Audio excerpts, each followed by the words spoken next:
سچ بولنے اور پرہیزگاری کا حکم دیتے ہیں۔ لہٰذا اگر یہ باتیں جو تم کہہ رہے ہو سچ ہیں تو ان قریب وہ اس جگہ کا مالک ہو جائے گا کہ جہاں میرے یہ دونوں پاؤں ہیں۔ مجھے معلوم تھا کہ وہ پیغمبر آنے والا ہے، مگر مجھے یہ معلوم نہیں تھا کہ وہ تمہارے اندر ہوگا۔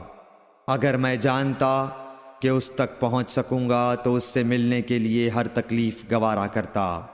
اگر میں اس کے پاس ہوتا تو اس کے پاؤں دھوتا۔ ہرقل نے رسول اللہ صلی اللہ علیہ وسلم کا وہ خط منگایا جو آپ نے وحیہ کلبی رضی اللہ تعالیٰ عنہ کے ذریعے حاکم بصرہ کے پاس بھیجا تھا، اور اس نے وہ ہرقل کے پاس بھیج دیا تھا۔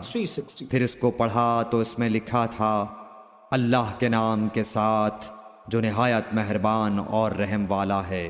اللہ کے بندے اور اس کے پیغمبر محمد صلی اللہ علیہ وسلم کی طرف سے یہ خط ہے شاہ روم کے لیے۔